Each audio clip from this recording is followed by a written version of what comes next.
Бір кездері өзім ойнап өскен ауыл. Бұл күні көшелерінің шаңы шығып, жолы ойқы-шойқы тозып барады. Кішірейіп те кеткен тәрізді. Әлде мен өсіп кеттім бе екен? Бұл жаққа аяқ баспағалы міне 11-ші жыл болыпты. Біз келіп көліктен түсіп жатқанда кісі аяғы әлі жинала қоймаған кез еді. Амандасып ішке кірдік. Нағыз ауылдың асы. Аулаға шатыр тігіп, астына қаз қатар дастархан жайып тастапты. Сонау Алматыдан келгенімізді білген соң төрге шығарды. Кісілер шетінен кеп жатқан. Мәриям деді бір кезде біреу. Орнымнан тұра келдім. Бір келіншек дастархан арасымен елпілдеп басып келеді екен. Жақындай бергенде таныдым. Жадырамысың? Сені де көретін күнде болады екен ғой деп жатыр ол. Құшақтасып көрістік. Әлі күнге дейін ата-енесімен тұрады. 7 баласы бар екен. Көрініп-ақ тұр бетіне әжім түскен. Ал даусы сол қалпы. Сыныпта әңгімені бір өзі айтушы еді. Бүгін де солай болды. Қанат пен Сабира былтыр ажырасып кеткен. Меруерт те сен сияқты сол бойы елге қайтпады. Бизнесі бар көрінеді қалада. Айтпақшы, біздің Ғалымжанның мектеп директор болып кеткенін естіп пе едің? Деп жаңалықты бірінен кейін бірін тізіп жатыр. Келушілер түгел жиналды-ау деймін. Бір кезде шатыр астына тақиясын басына киген ер кісі кіріп, ең шеткі орындардың біріне жайғасты. Мені шынтағымен түрткен жадыра, таныдың ба деп сұрады басыңқы үнмен. Басымды шайқадым. Ринат қой. Қай Ринат, Әсемнің бе? Жүрегім қысылып кеткендей болды. Дәл өзі. Ойбай, бұл қазір молда болып кеткен, деді ол езуін орамалмен бүркіп жатып. Қойшы деймін, аң-таң. Бар ісін істеп алған соң адамда ұят болу керек қой. Соны айтам. Біраз жыл болды арағын қойып, мешіттен шықпайтын болыпты. Намаз оқиды екен. Күнәсін жуғалы жүрген шығар. Мектепті бітіре сап тұрмысқа шыққан жан құрбым Әсемнің өзімен бірге тұрған 6 жылда жеген таяғы. 4-5 рет түсік тастағаны, кеппеген көз жасы, бұл ішімдіктен бас алмай, көше-көшеде домалап жатқанда итшілеп жұмыс істегені, бәрі есіме түсе берді. Соңғы рет ауылға дәл сол Әсемді жерлеуге келіп едім.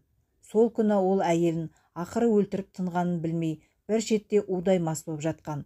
Еріксіз оған тесіле қарап қалыппын. Қазір тіпті басқа адамдай. Қош келдіңіздер, деді кенет ортаға шыққан үй иесі.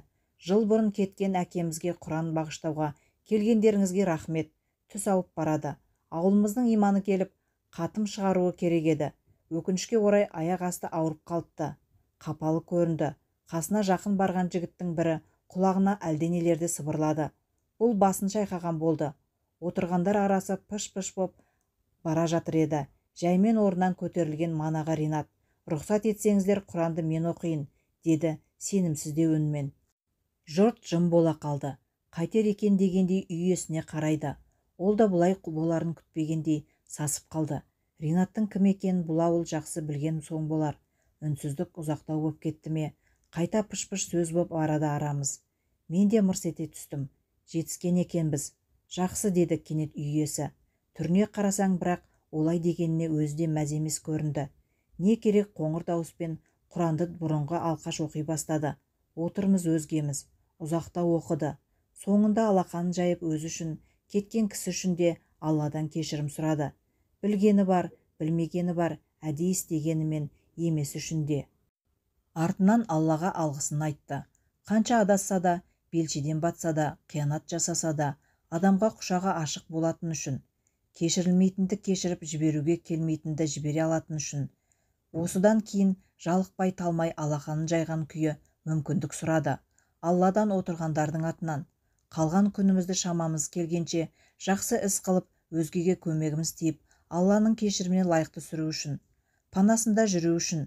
Болған соң терең күрсініп, бетін сипады. Сөйтті де біраз уақыт көзін жоғары көтермей отырды. Сенбедім. Өзгелерді қайдан мен сенбедім. Жасарын жасап, қыларын қылып, Әсемді өз еркімен өлетіндей күйге жеткізіп, әппақ, тап-таза, түп-түзу боп кететініне сенбедім. Әділ емес көрінді. Жақсы адам боп шыға келуі. Кешірім дейді тағы. Мүмкін бе бұл? Алланы алдағысы келеді тағы. Қойшы, сендіре алмады. Адам емес, өмірдің өзіне өзгеруге мүмкіндік бермейміз кейде. Өзімізді кешіру ең қиыны. Ұмытпаймыз. Өзгенің ұмытпайтынын да білеміз. Көп қателік сол үшін түзелмей, көп күнә дәл сол үшін осы өмірде өтелмей кеткенін ойладық па? Сұралмаған кешірім қаншама? Алла мейірімді.